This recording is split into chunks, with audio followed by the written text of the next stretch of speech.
Hello everybody, I'm Zenith Rule, and welcome back to Diving Into DuckTales, a show where we dive into each individual episode of the 2018 and 2017 DuckTales series.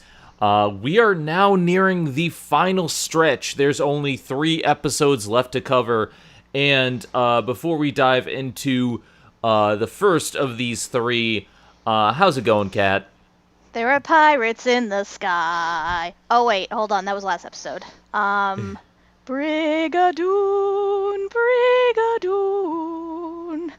Brigadoon. Sorry, there's 2 musical references in 2 episodes. Just want to get that out of the way.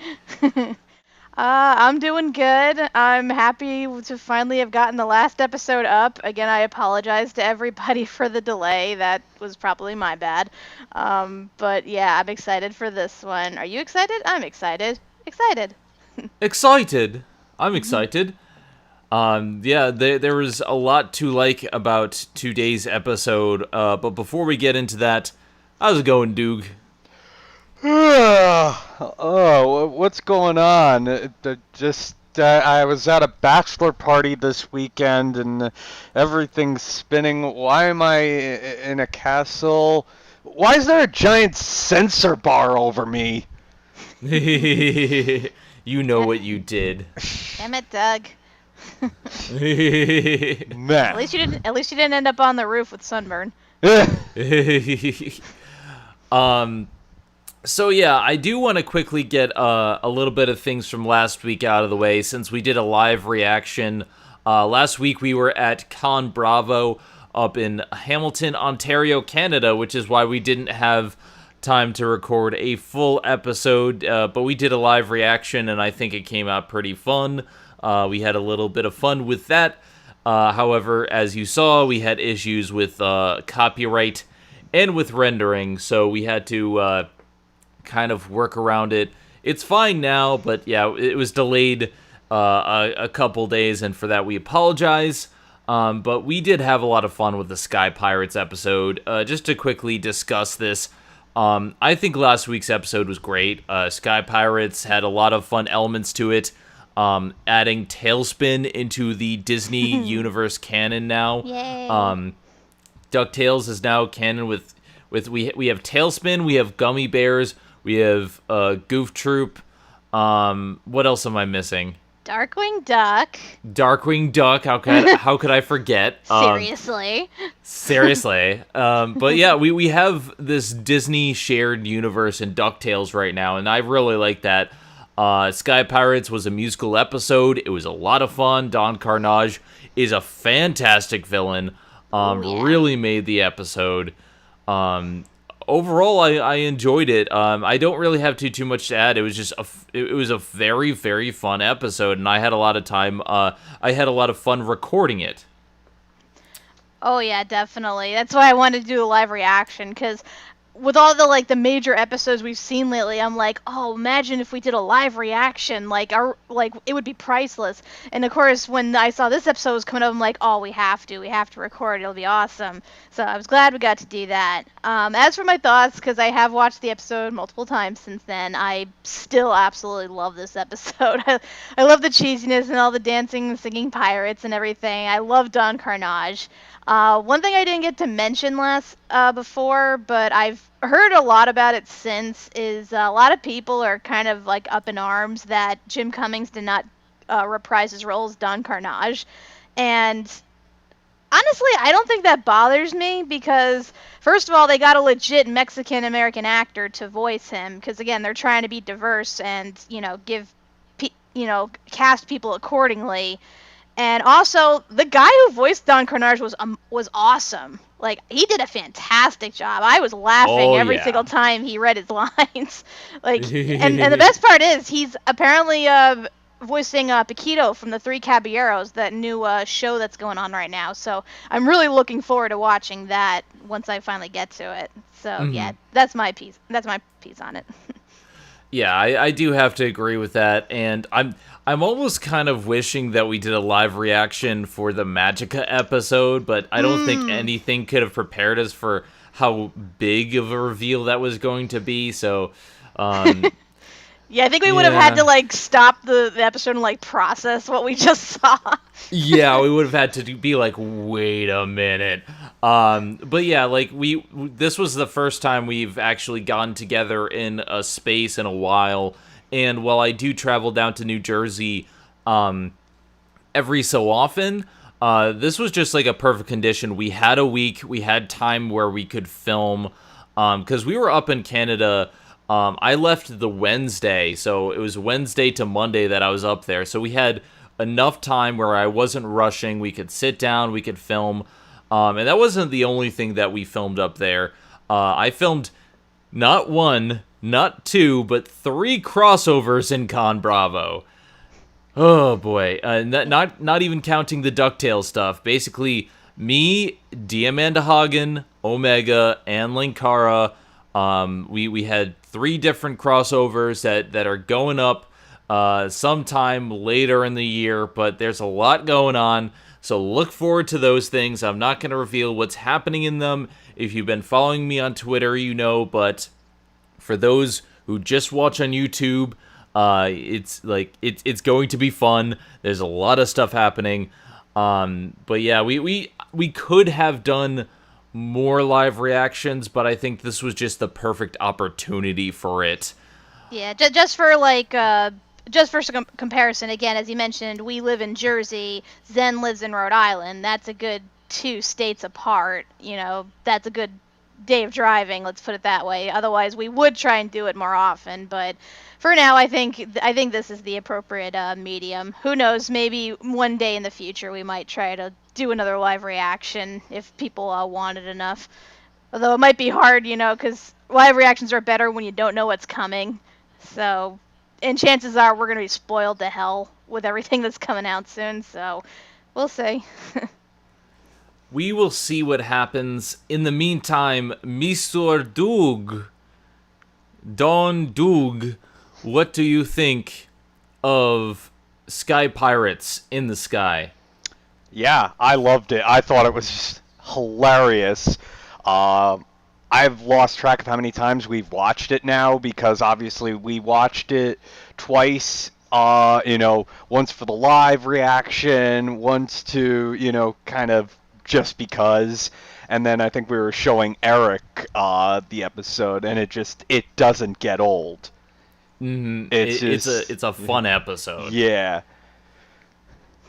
And yeah, I'm like, yeah, Jim Cummings was fun, but it's nice that they got an authentic Mexican. I mean, this seems to be the trend with them, that they get actual natives of the the desired locations that they've got the characters from in this. So, and he was pretty close to what Jim Cummings did. So it was like sometimes you had a hard time telling him apart, but otherwise he was really fun. He was just a lot of fun to listen to. Can I just say I absolutely love this guy's name? Like, I'm looking up right now. His name is I'm probably mispronouncing this. Jaime Federico Cid Camille Saldana de Gama. Or also known as Jaime Camille. I'm pretty sure it's Jaime or Jamie, however it's pronounced. But I just love that name. And he does some good work from what I see of his list. But yeah, like you said, I'm glad we saw him. I do hope that Don Carnage comes back in a future episode, because that would be interesting. Because they built up a whole rivalry now between him and Dewey, so I hope that kind of pays off in some regard later on down the line. Curse you, Dewey Duck! I really like that now. So far, we have Louie and Dewey who have arch nemesis. And I wonder if Huey's gonna have an arch nemesis somewhere down the line. Big time. Big Time Beagle. Oh right, because he foiled Big Time. So yeah, all 3 of them now have arch nemeses, and I'm just like. I think Webby has 2 arch nemeses, in Ma Beagle and Black Heron. Oh yeah, yep. I'm only 10 years old and I already have 2 arch nemesis. All right, so that was last episode. We just wanted to briefly discuss that because we didn't get too much of a chance in the live reaction. We didn't want to take too much of your time with that anyway, because it was mostly just our immediate thoughts anyway. And also, my cat Chiaki wants to say hello. So if you are watching up until this point, say hello to Chiaki in the comments because she's a cute little kitten, and she wants your approval. Kitty. With that being said, let us move on to the new episode for this week, The Secret, or Secrets in like it's in parentheses of Castle McDuck, and I kind of like that. This was another episode that was just a lot of fun. I wasn't entirely sure where it was going for a lot of the episode, but where it went was a lot of like interesting developments, but also just a lot of funny banter. Kat, why don't you give us a brief summary of the episode, and then we can talk about a lot of the developments and crack some jokes. Sure. So the Secrets of Castle McDuck features Scrooge taking the kids along with Launchpad over to his family home, which I presume is in Scotland. And it turns out the home only appears once every 5 years, and it's being run by his parents, who are still alive because he apparently cursed them with immortality in the process of reviving his family home. And even though he claims that he's there to visit his parents, truly his goal is to find this hidden treasure that one of his ancestors had hidden within the depths of the castle. So while Scrooge is trying to figure out the location from his father, the boys come across a mystery left behind by Della Duck. Of course, Huey and Louie don't know at first, but Dewey does, and he tries to stop them from finding out the big secret. And meanwhile, Webigail's over there just fangirling over everything. This episode, from the very beginning, I wasn't sure what was going to happen because the way Scrooge opens it up, like they're in the car, he hasn't even explained to anyone what's really going on. And he's just like, once every 5 years, the mists of the moors give way to the castle. And then they show up, and it's his parents' doorstep. And I'm just like, oh God, this is going to be good. Jettison that jalopy from my driveway, you deadbeat. Nice callback to the first episode. I really like how this opens. I like how it really sets the stage, and it's not just a joke episode because there's a couple different mysteries going on at the same time, but a lot of it is Scrooge's interaction with his parents, and it leads to some really nice banter. Oh yeah, like I kind of found it both funny but a bit off-putting that he described his parents as like dealing with his parents is the worst thing ever, and I know that's a typical trope for like many cartoons and of course, you know, people in real life and everything, but it's like his dad's the only one that's really a dick. His mom is like really sweet, so aside from being, you know, really affectionate. So, and the fact that he's also kind of like bad-mouthing like them to the boys, because when you think about it, his parents, they're technically Huey, Dewey, and Louie's great-grandparents who they've never met before. And this is how he introduces them.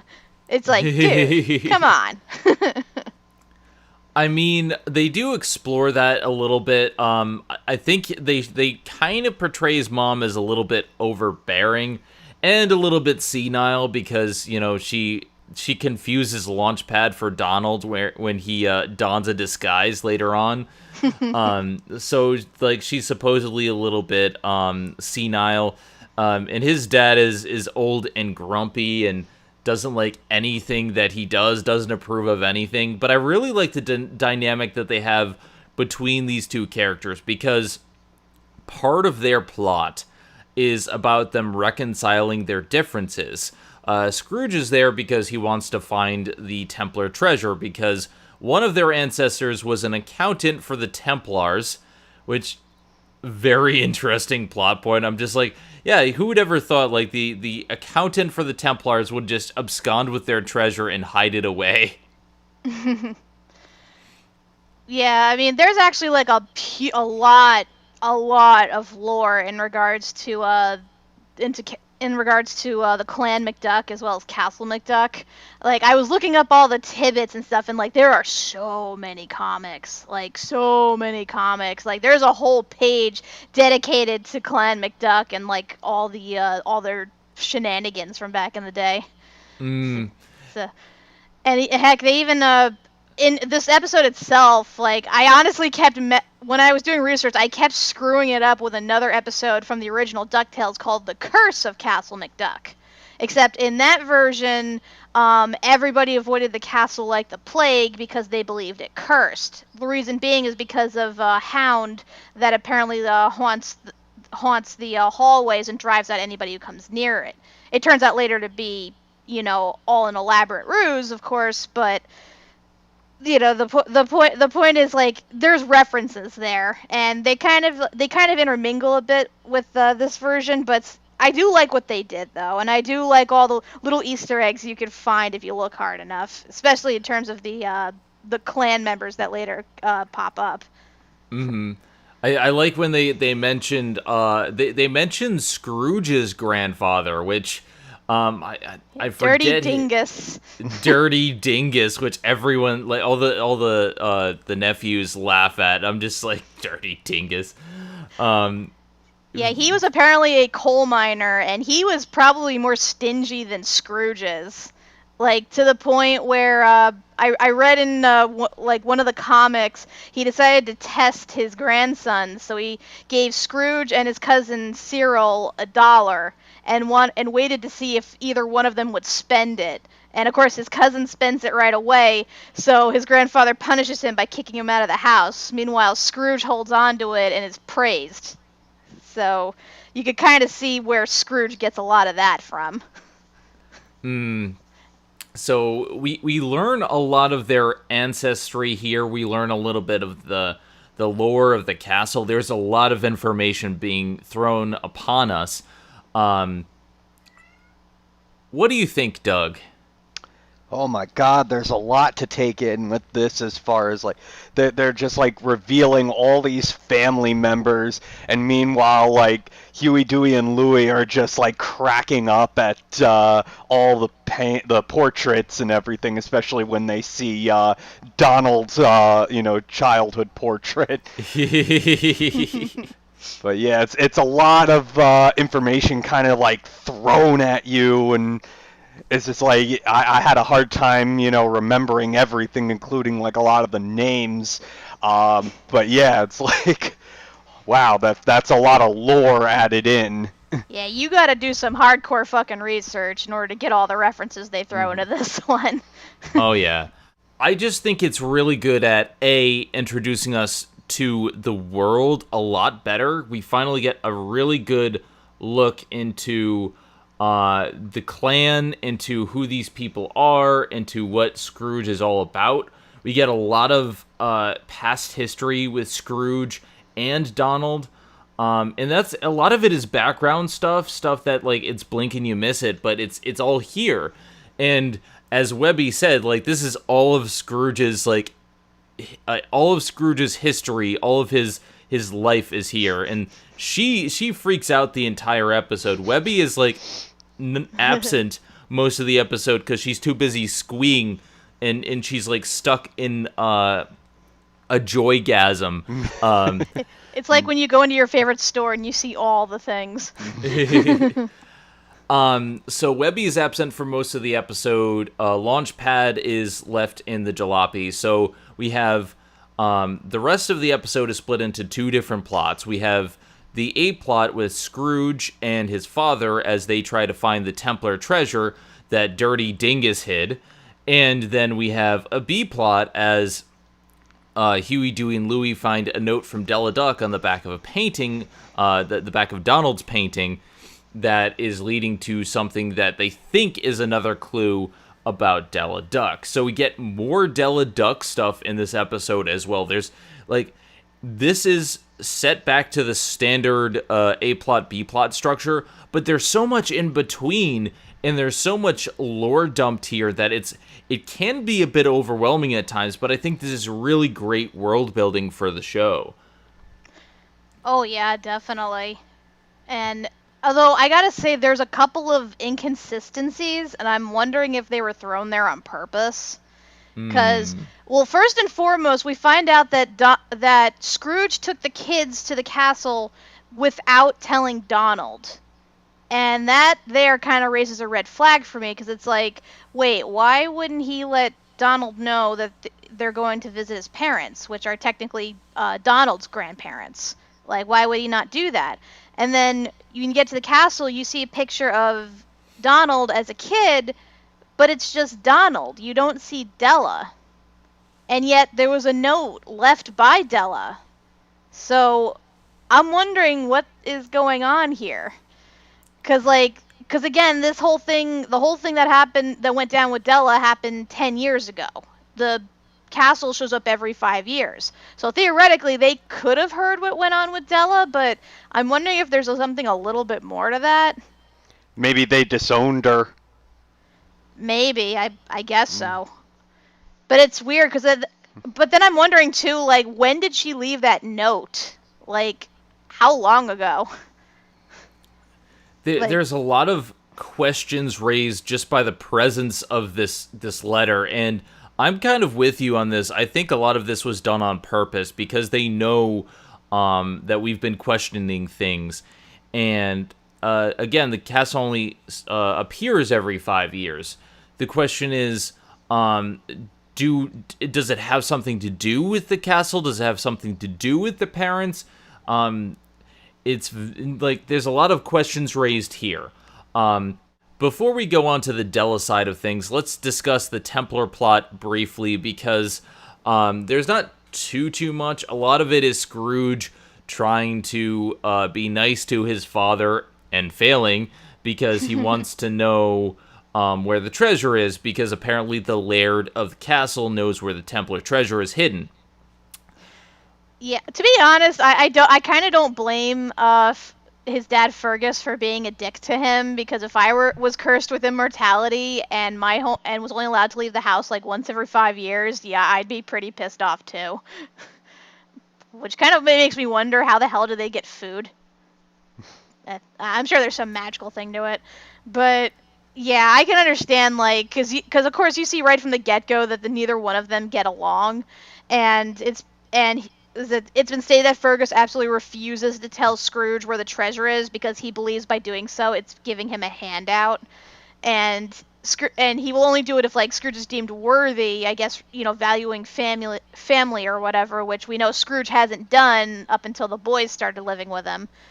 So yeah, I mean, on the one hand, I can understand Fergus's point of view, but on the other hand, I can understand Scrooge's too. So it's a weird like confliction thing. But I do like their dynamic and how they're at each other's throats. And I do like at one point, like, Scrooge actually challenges him to like an arm wrestling match, which his father wins by not beating him at arm wrestling, but just getting him in the headlock. Which honestly was probably a smart move on his part, considering Scrooge is a fucking boss when it comes to arm wrestling, as I saw in one episode. But yeah, and another nice thing to note in regards to Fergus, once again trying to keep in with the theme of getting the native voice actors to voice certain roles, just like we have David Tennant, who's a native-born Scotsman, voice Scrooge, who's also a Scotsman. We have another Scot voicing Fergus, Graham McTavish. And if anybody thinks that sounds familiar, he's done a lot of things, a lot of voice work, but he's also mostly known as Dougal Mackenzie from Outlander, as well as Dwalin from the Hobbit trilogy. So And also Downey is played by a Scottish actress, Ashley Jensen, who was on Ugly Betty. Ah, okay. Yeah. Yeah, so you see, going with the theme right there. Yep. Oh, Like also, we were talking about before, all the correct heritage. And strangely enough, he also voices Loki in the Avengers Earth's Mightiest Hero TV show. Kind of strange to me, but, still cool. So there's a lot of native Scotsmen around, and speaking of native Scotsmen, hey Doug. Hello? Have you eaten your sheep splatter today? Oh, not today. You never do. You're a bad Scotsman. I actually eat haggis. He doesn't. I had a wee nip of it back there in Robbie Burns. I had a little bit, but I prefer the Scotch egg, which apparently isn't actually a Scottish dish, but... It's close enough. Anyway, so this A-plot is actually really more about the dynamic between Scrooge and his father, and I think that dynamic really sells it. You really get a feel for both their personalities, and you understand both their reasonings, especially since his father cursed with immortality, not to mention he came from a harder time. They were actually poor growing up, and there's a little bit of lore with Scrooge where they couldn't afford a pet for him, so they got him a ball of hair that he called Whiskers. And he starts to say, well, and yes, you had to feed him and groom him, and it's like, it's a ball of hair. And he's Don't be bad talking about him. I love that. Whiskers was family. I really love the little jokes and nods here. But it comes to a head when Scrooge just decides, screw the rules. I'm gonna go find money on my own. So he finds a secret passage that his father just immediately is behind because he knows all that. Inexplicably, it's just like, oh yeah, I kind of knew you were gonna do that. And his father inadvertently helps him find the chamber because throughout the entire thing, Scrooge is trying to be independent and saying he did everything on his own through his own hard work. And later on in the episode, we learn that his biggest success, his first dime, his lucky dime, his number one dime, was given to him not as he thought by a customer, but by his father. His father gave a dime to a person, muddied up his shoes, and sent him over to Scrooge so that Scrooge could learn the value of hard work. This is, to me, one of the best parts of the episode because it shows that his father, for all his grumpiness, does care every bit about Scrooge. And it's a really big lesson about parenthood is that, as much as parents, nag and have their own quirks, they do everything they do out of a place of love. And I just love when we get to that reveal, and I almost started tearing up because I'm just like, oh, they're making up now. It's so awesome. And the cat's in the cradle and the silver spoon, little boy blue and the man in the moon. When you coming home, Scrooge, I don't know when, but we'll get together then. Well, I do know when. It's 5 years from now. But yeah, actually, that twist right there was actually in the comics. It was revealed in The Life and Times of Scrooge McDuck that, yeah, his father actually did give the ditch digger the dime to Scrooge. He didn't actually tell Scrooge, though. More he ended up telling Scrooge's sisters, and he told them never to tell because he wanted Scrooge to, feel the sense of self-reliance to, continue to get him through life like it has.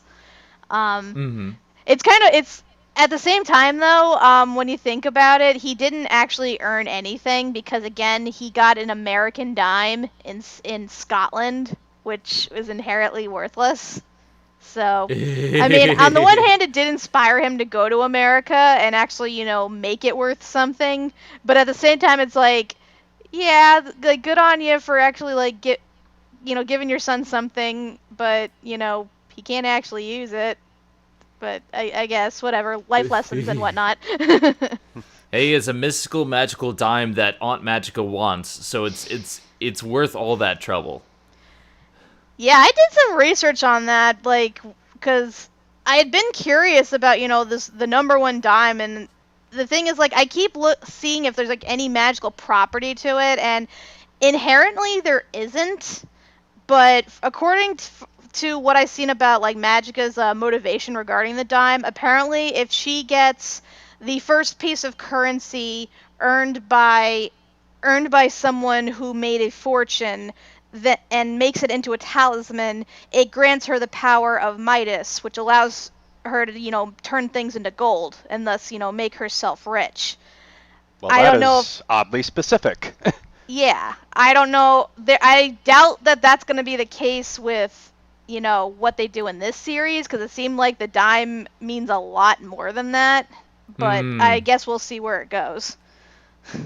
So we'll see. I just find that interesting. I really like this twist. I think it was really great for the episode. And I think the final twist where they go in together into the vault and they open up the Templar treasure only to find a note from Dirty Dingus saying, "Still looking for handouts, are you? You'll never find the treasure here." And it's just... he's basically like father, like son. Yep. Like, oh my god, like... Your son and his family grew up poor. I think it's okay to give him this one handout. Come on. Like, Jesus Christ. A small loan of suck. $1,000 of $1 million. They even mentioned another ancestor. Who was it? One of the other duck ancestors who he created like the longbow. And they mentioned that he charged extra for the arrows. That actually falls into like the story of his demise in the comics, because they said that he was once like the great head of the castle, and then he got attacked by Anglo-Saxons. So he gave his troops like the longbow and arrows to like fend them off. The problem is because he was so stingy, he charged each of his archers by the arrow, to the point where they couldn't afford it, and he was taking their rations to compensate, so they all ended up abandoning him, and then he died trying to fight off the invaders. It's like classic McDuck. So that's the A plot. Like, for the most part, this is one that is mainly just for fun. It does strike a little bit of a good parallel with the B plot. But I find that, like, a lot of it was just for the lesson and for the humor. But I had a lot of fun with the A-plot. I think the A-plot was very enjoyable. And it taught us a lot about the Clan McDuck and how they operate. And it's just really nice getting a little bit more information about the past, about his father, about his grandfather, and about the way Scrooge was back then. What do you think, Kat?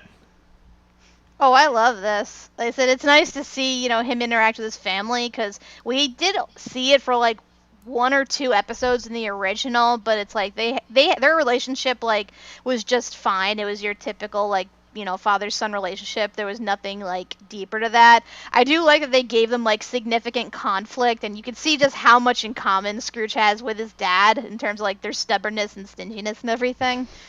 And but I also like at the same time they show that his father truly does care and wants what's best for him, wanting to give him everything he didn't have, while at the same time also showing that he does miss him, and, Scrooge still has growth in terms of, trying to be more of a family man. Because granted, he's a lot better now that Donald and the boys are in his life, but you could see that this is like another stepping stone for him to, accepting his family and incorporating it into his lifestyle.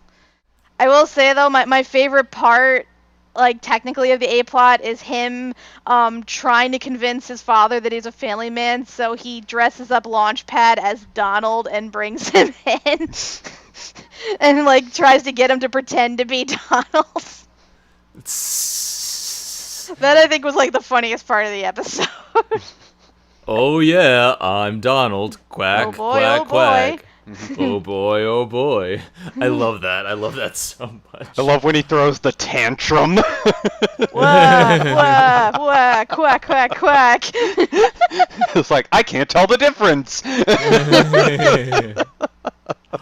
And Doug, what do you think of the A-plot? Oh, I loved it. I loved seeing, Scrooge being his stubborn self, how he's like so engrossed in trying to get the treasure that he's like completely oblivious to what the kids are doing. So he's like, they're at the dinner table and he's talking all about them and they're not there. Oh, but what about Webby? And she's also not there because she's too busy, passed out on the floor, just like squeeing again. But yeah, I loved his parents. I loved how Fergus was like that stern, Scottish father, and I loved their back and forth with how stubborn they are. And yeah, it is ultimately a very sweet payoff, to see them, reconcile, because it's like, you've got that's an all too real dynamic you see in families, especially with like parents and children. It's like money and things like that can just drive a family apart, and it's nice to see that they finally like break down that barrier. Mm. In both figuratively and metaphorically. So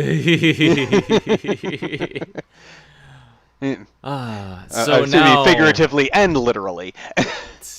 Yeah. So now it is time for us to talk about the B plot. Let us talk about Della Duck, because this episode, while the A plot is very good, the B plot is all about investigating the note from Della Duck. And boy, oh boy. Okay. So, the note leads to different clues, which the boys eventually follow into secret passageways underneath the castle. And the further in they go, the more and more clues they find, the more and more traps they find, and there's this looming presence behind them of something ghostly, and it's just like, we're not sure where this is going to really head.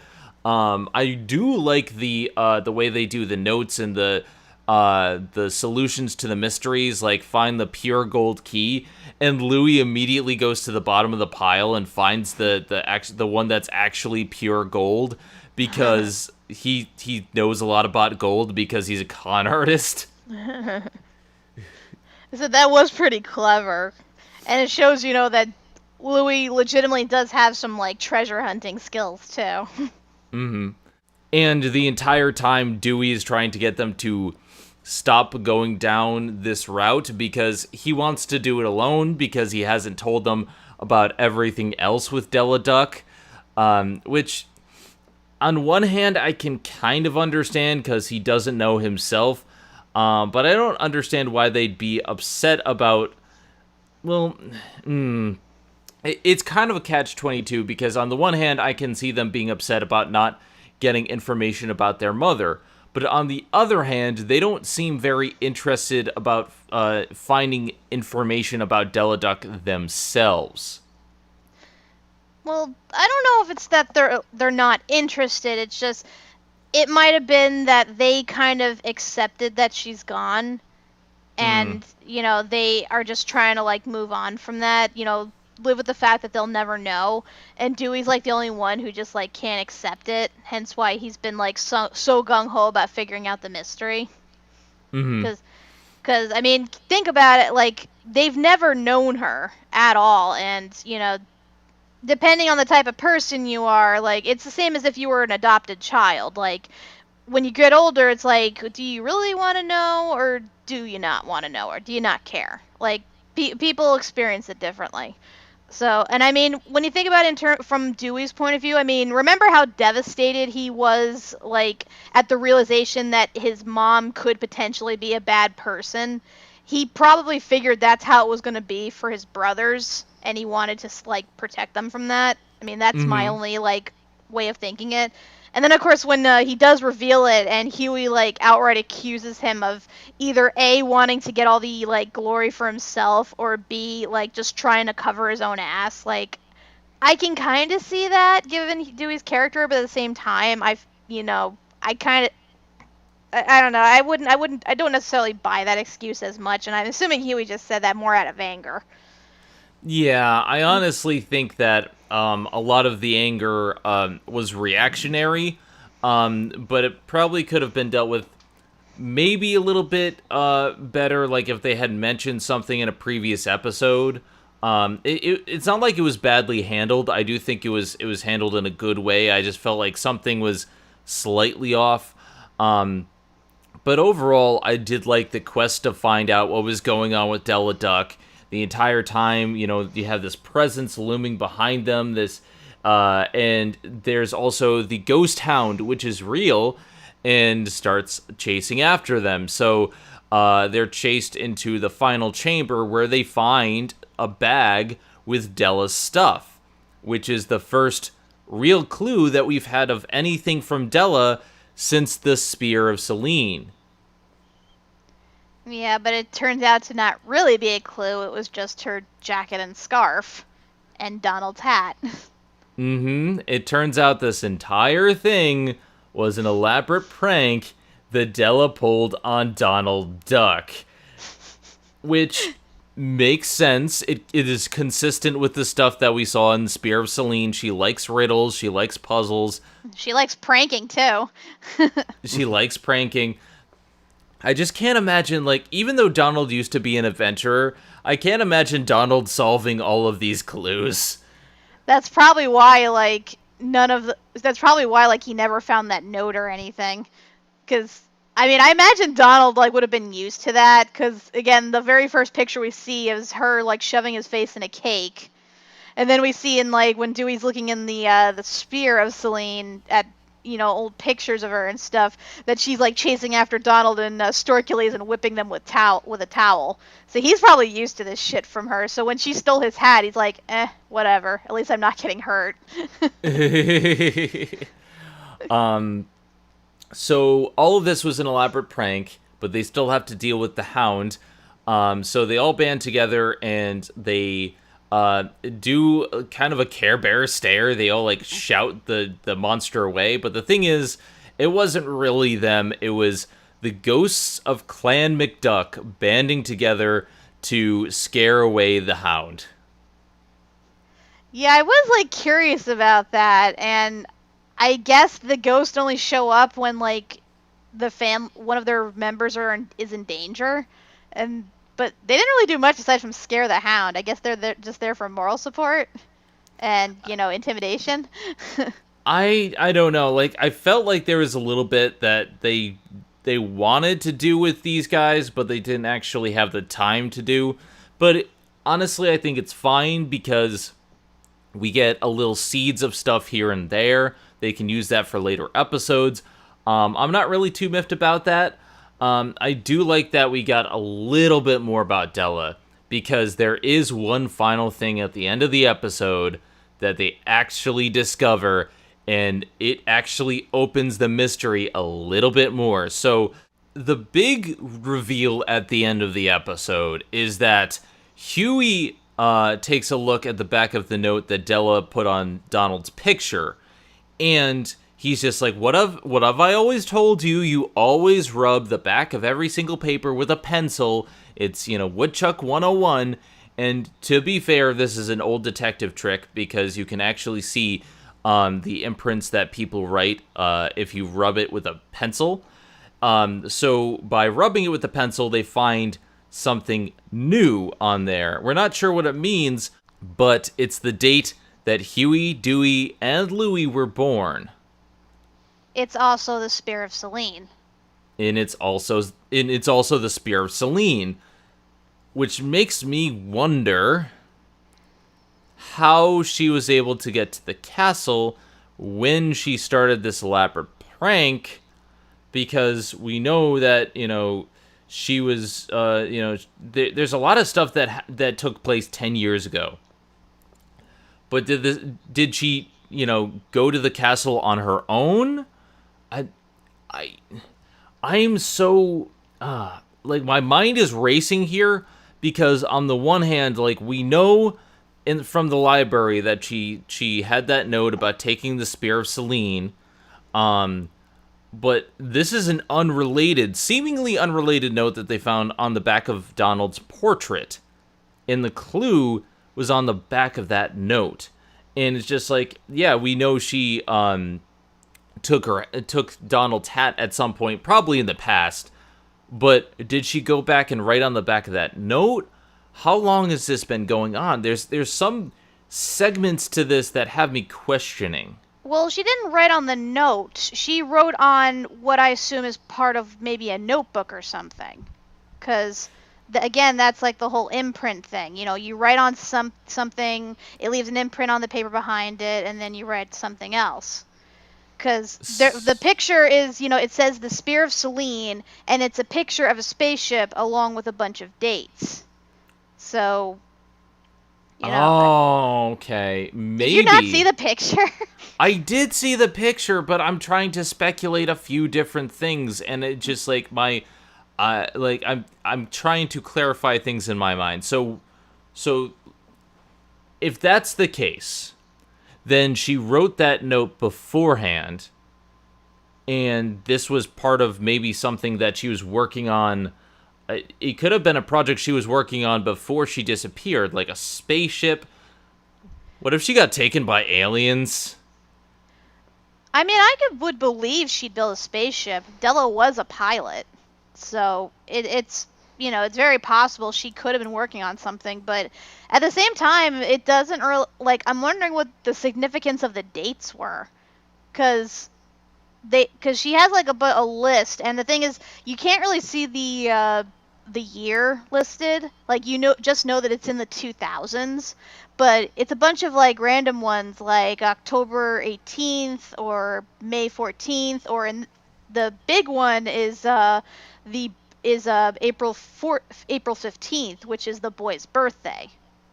So I'm wondering if maybe not only is it a spaceship, it's a time machine. We have a TARDIS here. Once again, going with the Doctor Who theme. that would actually make a lot more sense, because I think aliens would be a lame, like, twist, but time travel maybe, or like there's some very interesting ideas in play here, and we have very little information at the moment, and to be honest, I'm kind of trying to piece things together as best as I can. So yeah, this if that's the case, she wrote this note when she was younger, when she was working on some sort of spaceship or time machine or whatever it was, before she took Donald's hat. And the note from before in the library of taking the Spear of Selene, that's in the present time. Like I said, it adds to a lot of inconsistencies. You know, the fact that Scrooge went to his family home but didn't tell Donald about it. The fact that we don't see any pictures of Della despite all the numerous pictures of Clan McDuck.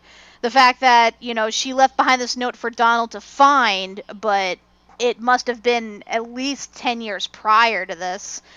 And, you know, again, just more and more inconsistencies, especially with the note, because it looks like she was working on a model, but then why are all these more recent dates here? Like, again, I'm thinking it might factor into the time travel thing. Like, maybe she went back in time to when she made the thing and then wrote in the dates. Like, it's so confusing. I'm sure it'll make sense later, but damn, I'm so confused. Yeah, I know. Curse you, time travel. Even in a linear time flow, like, I'm trying to piece these things together, and, like, some of it makes sense and some of it doesn't. And what, like, she could have erased herself from history, but then how would they remember her? I don't know. It's like, I'm speculating. Well, if she did that, then the boys wouldn't exist. My head hurts.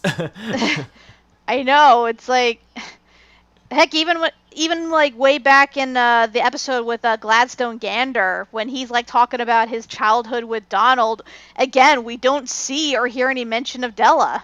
Like, you'd think Gladstone wouldn't care about, you know, people, you know, possibly disowning her or whatever, but he makes no mention of her.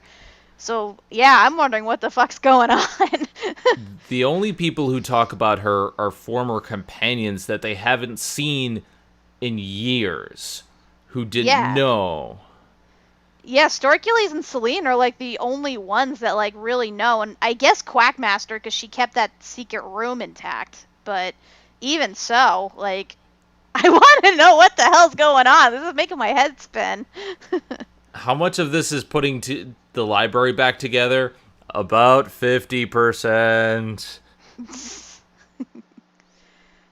And I just want to say, like, the big like thing for this episode for me was Louie's reaction upon realizing that Dewey had been looking up information on their mother.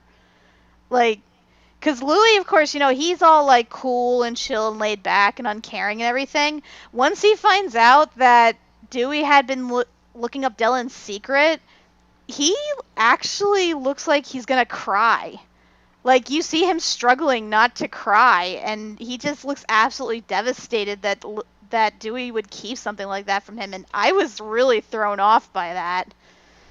I wonder if that has something to do with his personality, like, if part of the reason why he is, like, all greedy and aloof all the time is because he's dealing with the loss of the mother the most.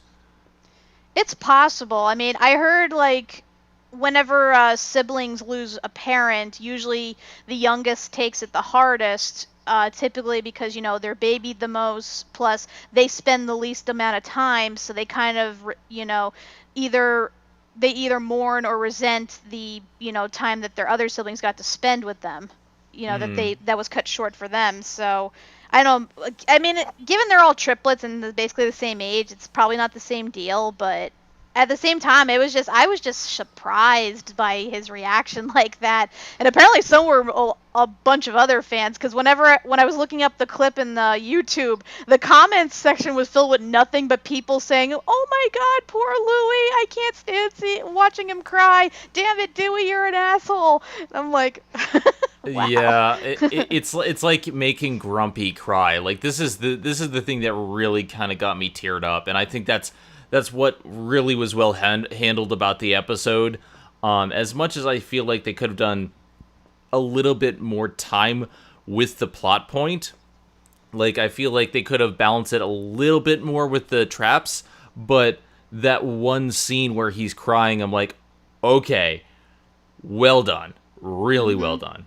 Mm-hmm. So what do we think of the B-plot, guys? Doug, let's start with you. I liked it. Yeah, I was just as taken aback about Louie's reaction myself. I'm like, when I see him like that and him, being all depressed and downtrodden, I'm like, wow, that means something. That shows you that Dewey definitely went too far. But yeah, otherwise it was a fun, experience. I know it's kind of like weird that the ghosts of Clan McDuck just kind of out of the blue come out to protect them. And I mean, you said, maybe they wanted to do more with them. It's always possible that they might bring them back in a later episode and, have them contribute more. But it was definitely interesting to, see them, like, all together. It was weird, too, because when we were watching it when it premiered, they had, like, a, like a station identification sort of thing going on during the commercials right before that moment, and they actually spoiled that moment of the ghosts all being behind Huey, Dewey, Louie. So it's like I'm like immediately knowing what's gonna happen. Good job. Yeah, Good way to job. go. You couldn't hold off like another week on that one. Well, that's it. You had one job. Now you're not getting any more handouts. Yeah. See television. This is why people stream stuff, so they don't get spoiled like this. This is why streams were invented. This is why TiVo was invented. But yeah, it was definitely, it was so weird that, it almost felt out of place at first to have, like, the Della Duck, mystery incorporated into this when, it's one of those things where you think this is completely unrelated, but yeah, at the same time, it's like they kind of, it works. It's still, leaving you questioning, like you said, why there's no pictures or anything of Della around, and also why Donald did not, why they were so hard pressed against having Donald come with them, especially to the point where, Scrooge is willing to have Launchpad, role play as Donald. I'm like, he is that desperate to keep Donald out of this, so it's like you kind of wonder what the hell.